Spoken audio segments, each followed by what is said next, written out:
일단은 이 학원을 다녀야만 내가 따라갈 수 있다. 이 정도 레벨을 해야만, 이 정도 진도를 나가야만 되는 거고, 아니면 실패다.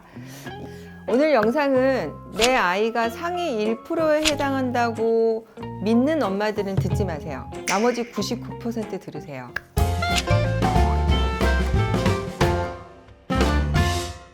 아이들 학원 죽어도 못 그만둔다고 할 때 엄마들 이 아이 말 믿으시면 안 됩니다.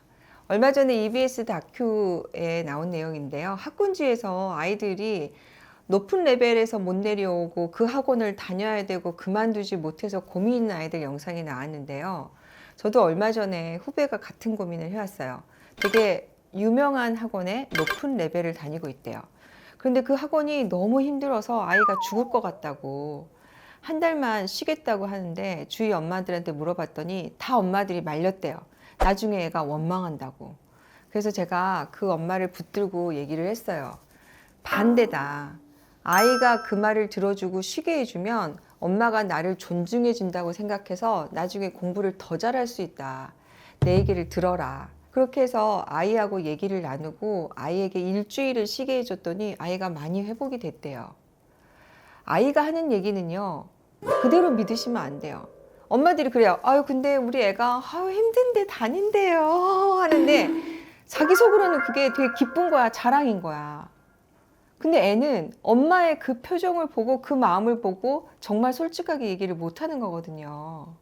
그래서 오늘 영상 보시는 분들 아이의 레벨에 맞게 쉬어도 된다, 괜찮다, 그 학원 간다고 뭐든지 다 되는 건 아니다. 이 얘기 엄마들이 직접 진심으로 해주셔야 돼요. 저 오늘 얘기는 제가 조금 제 자랑할게요. 저희 애들 서울대 경영학과 2명 갔고요. 막내는 MIT까지 갔어요. 영재고 갔어요. 저희 아이들 그렇게 안 하고 갔단 말이에요. 안 해도 그 학원 그만둬도 갈 수 있어요. 진짜 중요한 거는 아이 실력을 키우는 거거든요. 엄마들 얘기를 들어보면 어느 학원에 레벨 테스트를 봤다. 네테라고 그것도 줄여서 얘기하더라고요. 그게 이제 뭔가 나는 아이의 학업에 굉장히 관심이 있는 엄마다.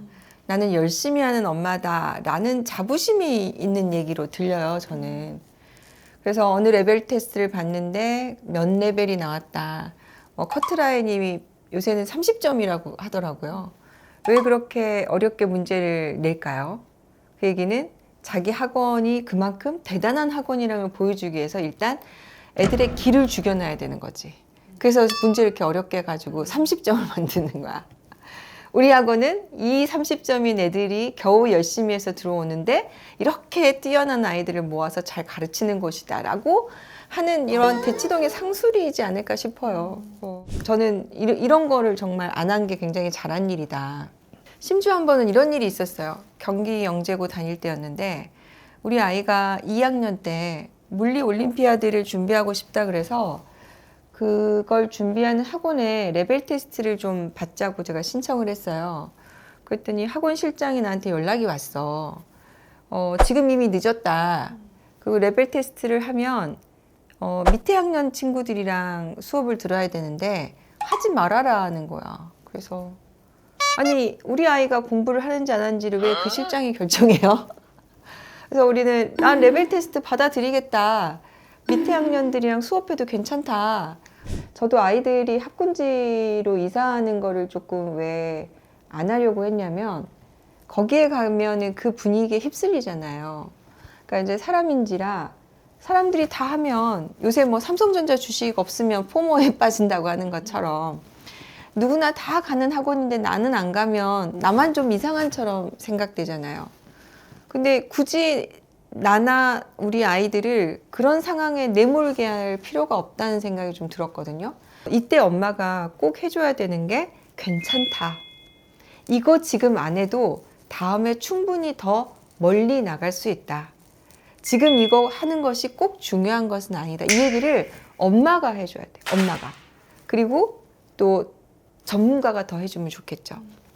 그래서 정승재 선생님이 그때 이제 그 영상에서 아이에게 괜찮다고 얘기를 해주고 애한테 이제 공부 방법을 다시 안내해주고 이런 거 봤는데 저는 그게 제대로 된 공부 방법이라고 생각해요. 그러니까 공부를 많이 하는 거, 열심히 하는 거를 반대하는 게 아니라 아이의 수준에 맞지 않게 강요하고 그거를 못했을 때 도태된다고 생각하는 아이의 생각을 방치하고 엄마들이 그렇게 얘기할 때 저는 좀 가슴이 아파요. 아, 저는 그만두라고 했어요. 근데 애가 다닌대요. 라고 얘기하는 거는 과연 그게 맞는 얘기일까? 얘 마음을 들여다보면 정말로 엄마가 괜찮다고 한 것을 괜찮다고 느낀 것일까? 그럼에도 불구하고 다닌다고 한 것일까? 저는 아닐 거라고 생각하거든요. 애가 눈치를 보는 거지, 엄마의 눈치를. 근데 일단 안 된다고 하면 엄마가 그래? 그럴 수 있겠어 하고 좋아하거든. 그러니까 애가 계속 다니는 거예요. 그래서 엄마들이 애가 괜찮다고 하는 얘기를 정말 괜찮다고 듣는 것은 매우 위험하다. 저는 아이를 관찰하는 태도는 매우 중요하다고 생각해요. 애가 힘들어하는 것은 아닌지, 유독 어려워하는 것은 아닌지, 어떤 점이 어려운 건지에 대해서 대화를 나누는 것은 굉장히 중요하다고 생각해요. 그거는 관심이고 사랑이죠. 일단은 이 학원을 다녀야만 내가 따라갈 수 있다. 이 정도 레벨을 해야만, 이 정도 진도를 나가야만 되는 거고, 아니면 실패다. 이렇게 생각하는 것을 먼저 교정하는 게 첫 번째고, 그 다음에 내 레벨에 맞춰서 거기 학원을 다녀도 괜찮고, 내 진도에 맞춰서 내가 정말 모르는 것을 알아가는 것이 중요하다 하는 것은 이제 공부법의 문제죠. 근데 첫 번째 이제 학원을 못 그만두는 거의 함정은 첫 번째 그거를 실패로 받아들이고 낙오로 받아들인다는 거니까 이 부분은 부모님이 좀 교정을 해줘야죠. 그래서 그러지 않아도 잘하는 친구들, 그러지 않아도 성공한 선배들 스토리, 그러지 않아도 잘할 수 있었던 실패도 그 다음에 회복할 수 있었던 부모님의 경험담, 이게 저는 되게 중요하다고 생각을 하거든요. 그래서 이제 제가 책을 쓴 이유도 우리 아이들이 그러지 않아도 학교를 잘 가더라 라는 부분을 좀 설명드리고 싶어서 책을 쓴 것도 있고, 가장 중요한 거는 대치동의 상술에 넘어가면 안 됩니다. 학원 선생님들이 상담을 해요. 우리 아이가 이게 힘들어서 좀 그만둬야 될 것 같아요. 그러면 100이면 100 안 됩니다, 어머니. 지금 여기서 포기하시면 절대 안 됩니다. 애들 다시는 못 따라와요. 나중에 원망 받으실 거예요. 아마 이렇게 얘기할 가능성이 매우 크다고 봐요. 그래요, 어머님 두세 달 있다가 다시 오세요 라고 하시는 선생님이 있다면 그 선생님은 앞으로 계속 믿으셔도 돼요. 저는 그렇게 생각합니다.